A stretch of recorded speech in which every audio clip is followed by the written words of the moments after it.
Working hard, trying to get better. Guys are fighting through, competing. There's a lot of competition going on both sides of the ball. So it's, we're enjoying it as a coaching staff, watching these guys go out there and fight. So we like what we're seeing as far as the commitment to getting better on the next day. Coach, how often do you have receivers with 14-man speed, like Philip said? Usually have a guy that's a track guy who's usually fast, and it's always great when he can catch the ball. So it's good when you look out there and you see the coverage and you know they're going to roll one way or the other way, and there he is locked up.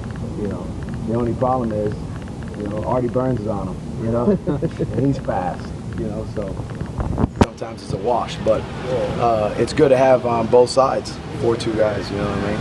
So how much does your offense the success start up front with those guys and the fact that you have big veterans there? Every offense, when those guys up front are who they are, a talented, smart, tough bunch, it filters onto everybody else, because those guys really, it's the biggest guy in the room, right? The big guy in the room, if he's the confident guy, right? If he knows he's good, the little guy is going to feed off of that, So it's awesome. It's awesome to have. James, do you have a sense yet of what Sandlin can give you this year? Yeah, I do. He's a guy who has prototypical tight end skills. He can do it both. He can block, and he can run routes. It's good. What we're doing now is we're on day 4, so we're trying to see where we're at in consistency. That's what we're coaching right now, to make sure they bring it every day. You have the talent. Now, do you bring it every day? Because in the course of a season, it's a long season. Do you bring it every week? You know what I mean? And I think that's the key, and it's our standard. Can we reach our standard every day? What have you liked about Asante that led him to the top on the depth chart, at least early in spring? Smart, savvy, veteran, competitor. He's not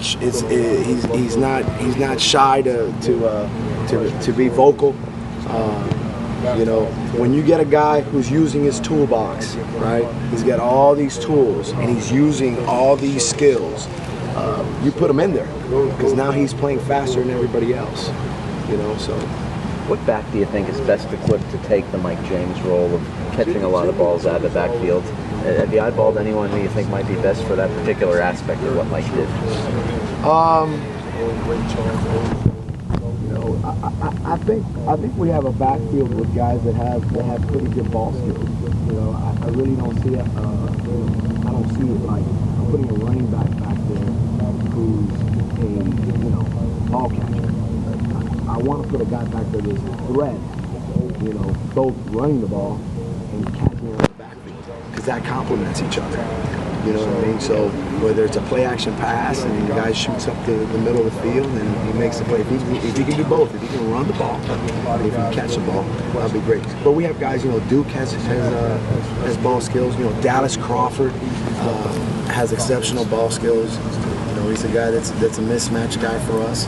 That we can put him in different places. And he's smart enough to take on a new position and make plays for us. So, those two guys do a great job for us right now, first 4 days. Coach, you mentioned consistency. This is one thing. This offense was pretty good last year.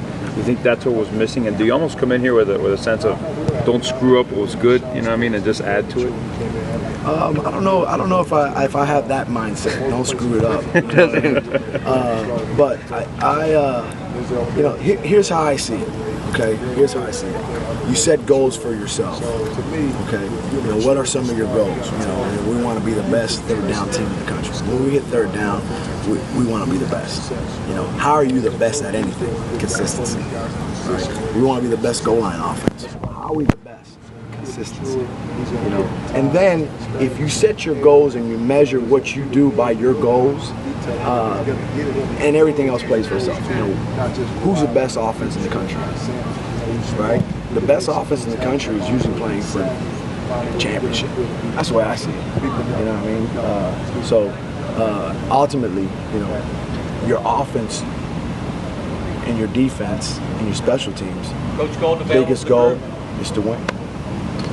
What have you been most impressed with so far? The first 3 days of camp.